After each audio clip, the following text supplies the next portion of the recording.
Welcome to Cash in the Cyber Sheets. I'm your host, James Bowers, and together we'll work with business leaders and industry experts to dive into the misunderstood business of cybersecurity and compliance to learn how to start making money from being secure and compliant. Welcome to Cash in the Cyber Sheets.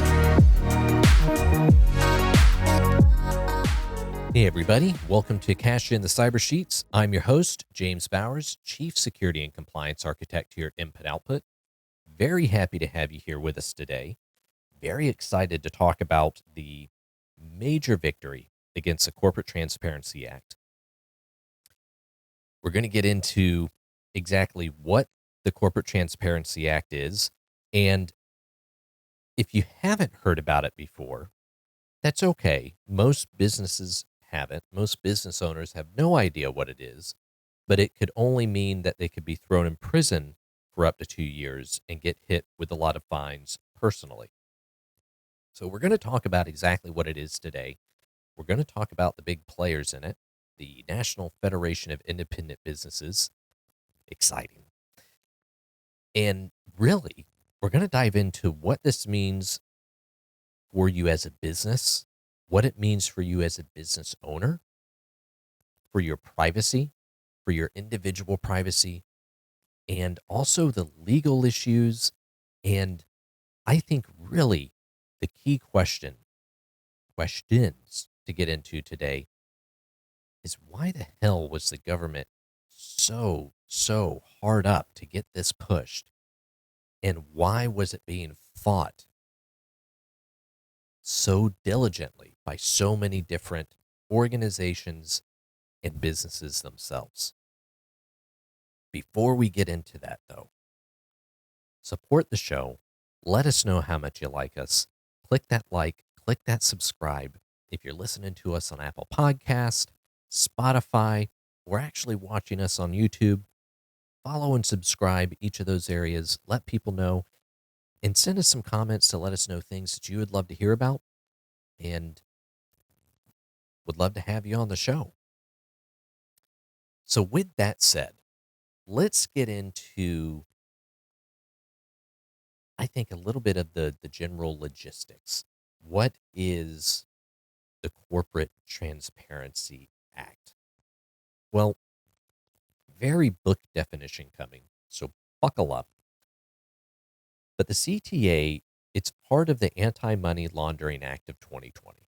Now, its intended purpose, its primary goal that we were told, that's written down on paper, but the primary goal, as it was stated, was to combat illicit financial activities like money laundering, financing of terrorism, things like that. What it required is that certain entities, primarily business owners, had to report any ownership they had in a business that was 25% or more in any non-personal entity. So that also means personal trust, irrevocable trust, land trust, things like that. Basically, anything that you owned 25% or more of, you had to report to FinCEN, the Financial Crimes Enforcement Network of the Treasury Department. You had to provide all of your information, all of your holdings, basically everything about you, your tooth fillings, all of it. You had to submit to the Financial Crimes Database.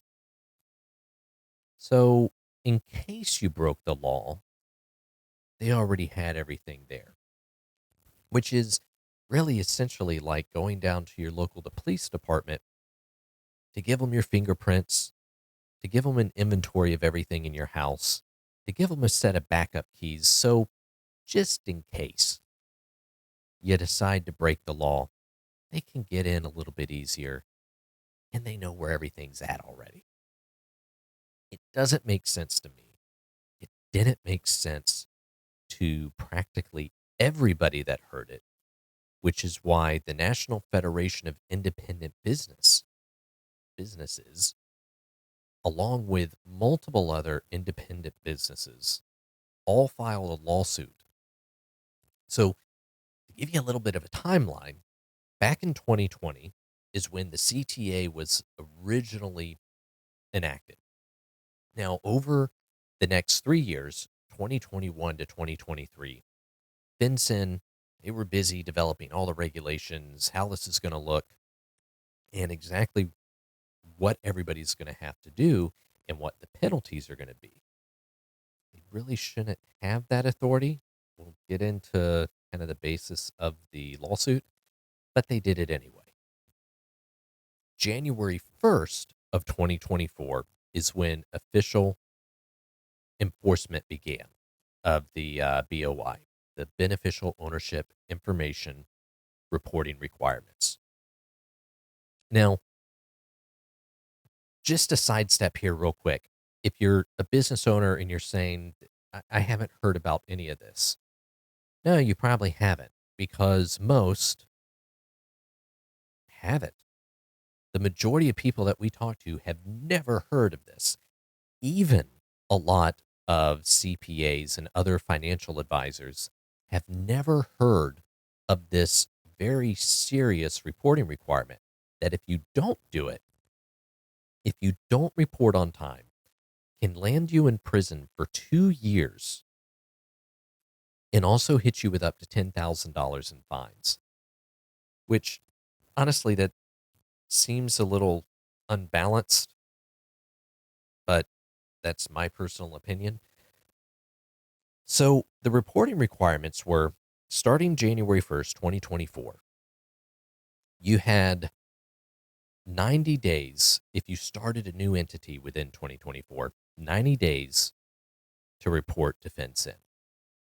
If you had a business prior to 2024, then you had to report before 2025. And from January 1st, 2025 going forward, if you started a new entity, you had 30 days to report. And this isn't just business. This is any trust. This is land trust, irrevocable trust. All of those kind of non-personal entities fell under this. And even though on the FinCEN network website, they made a statement that they were, how exactly did they put it? Having a robust communication program to make sure that everybody knows about this. Well, no one heard about it.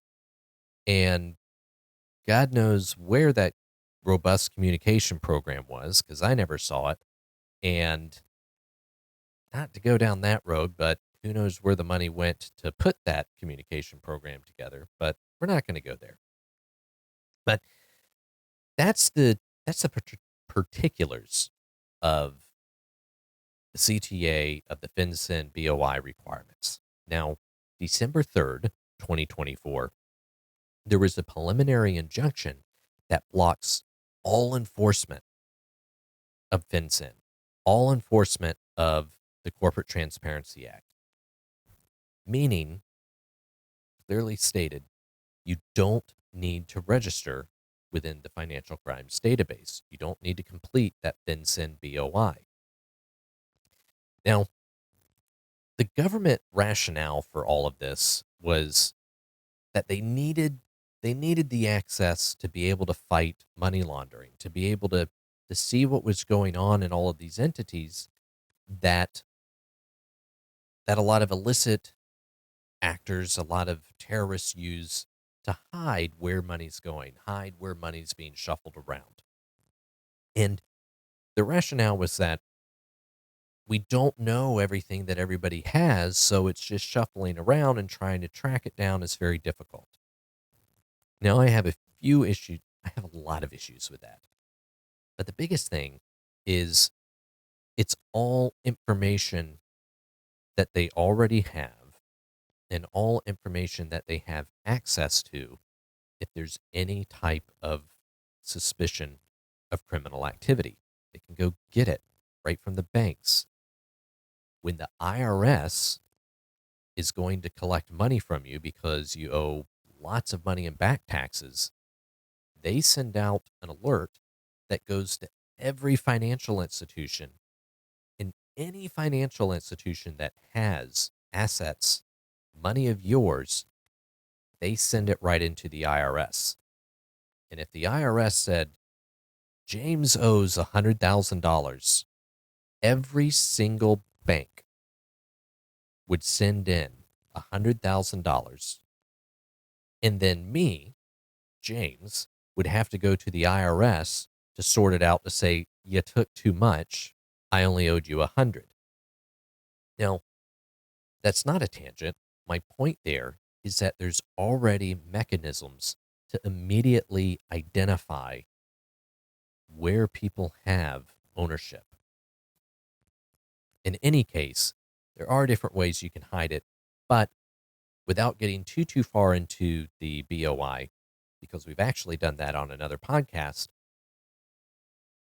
but there were a lot of loopholes and exclusions that really were some of the main ways that you could launder money using a nonprofit, being an administrator to a nonprofit, or larger entities didn't have to do this.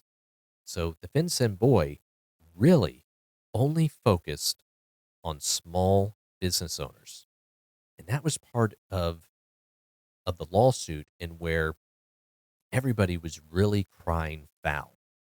Because what this does is it is a major privacy invasion. Additionally, there's a lot of cost and complexity in doing this, in doing it the right way. If you have, say, a business with a physical location, then you probably have an LLC for that location, where there now you've got two of these FinCEN BOIs that you need to fill out. And if you have any other entities, trust, and anything else, a single individual could be on the hook for 5, 6, 7, or more of these filings with FinCEN. So it became incredibly complex, and knowing exactly what you had to do was very difficult. What it also does is it aggregates everybody's information, everything about them, small businesses, into one database. And listen, I'm sure that the government would have this under good lock and key, that it would be well secured like every other system. And it definitely would never be breached like some of the major databases, like, I don't know, the major credit bureaus, or some of the major medical databases, or I don't know, some of the background check companies that have over billions of records. This time it would be different.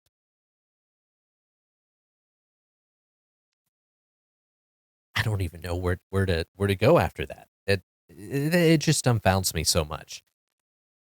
The other major concern here, though, is with all that complexity, all that cost, if you misstep, that could be jail time. That could be 2 years in jail. If you're a small business owner, your business isn't recovering from that. Most business owners can barely afford $10,000 to $15,000 in unexpected cost. They're not going to afford multiple fines or jail time. So that was the major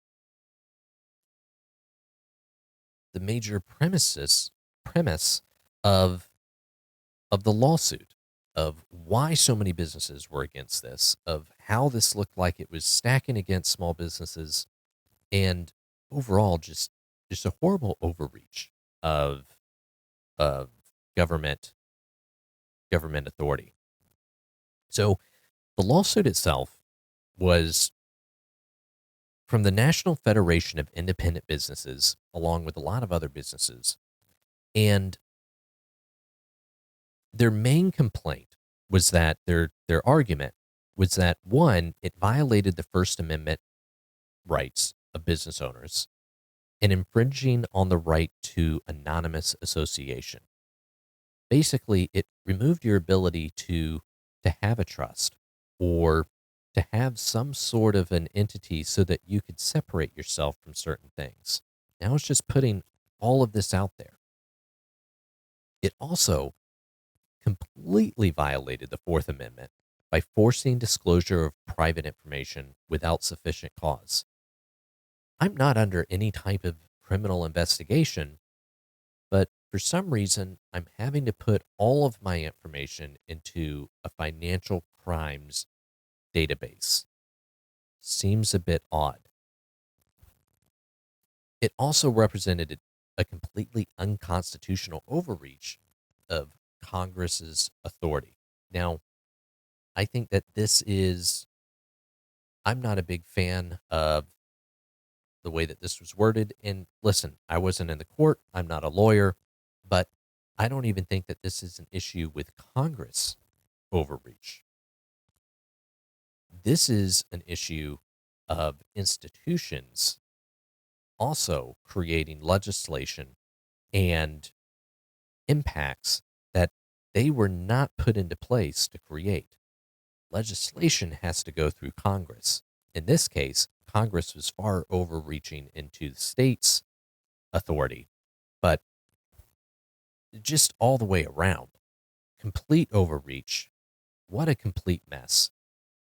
And the decision from looking at all that is that there's a preliminary injunction. It's not completely squashed yet, but I'm hopeful. But what it does is it completely blocks the Treasury Department, FinCEN, from enforcing any of the requirements. So if you've already submitted your FinCEN BOI information, sorry about that. It's already in the database. If you haven't, you don't have to.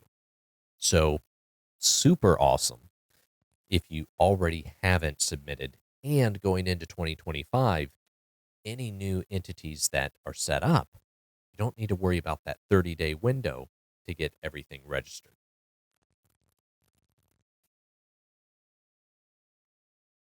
So I think getting here to the end and giving personal thoughts and I think what this means for small business, the broader implications for small business is it helps protect the businesses themselves from undue complication, cost, and I'm not sure if attack is the right word, but it feels like a lot of chess pieces being put in very convenient or perhaps inconvenient places against small businesses. This helps to eliminate some of that. It also helps protect business owners from all of the undue kind of minutia, and this isn't going to help at all with money laundering. But what it is going to do is create hardships for business owners and put them in a very precarious position. So I think as we come to close everything out here, kind of the key takeaways, the key things to come away from this is one, obviously don't fill out your FinCEN boy if you haven't already done it, you don't need to. But how important it is to fight and stand up for your personal rights as a business and as a business owner, because these things that are getting put into place could destroy and steal away everything that you've built. Forget all of the other risk about data breaches and everything else. All of these things create such a precarious position, and it is so important to continue fighting against them. I think this also provides, really highlights that balancing act between transparency and privacy, security and ability to operate. And it's very important that we set things up, that we do things to prevent financial crimes. They lead to very bad things. But at the same time, we can't create situations that put every single business owner at such a high risk. So, as I close it out, I would encourage you continue to follow this. We'll continue to report on it. If you can, join the NFIB or similar organizations that fight for businesses. There's only so much time you have in the day, but get involved where you can. And also reach out to any legal resources that you have, attorneys. Always make sure that you have everything tidied up. I'm not going to get on an audit spree here, but as part of your annual risk assessment, make sure you're looking at this side of things as well, because it can have major impacts for you and your business. With that, I will close us out. I will thank you very much for joining us today. I was very happy to have you. Please tune in to us next week, 10 a.m. Can't wait to see you then. Goodbye for now. Thanks for joining us today. Don't forget, click that subscribe button, leave us a review, and share it with your network. Remember, security and compliance aren't just about avoiding risk. They're about unlocking your business's full potential. So stay secure, stay compliant, and we'll catch you next week on Cash in the Cyber Sheets. Goodbye for now. Life goes up and it goes down.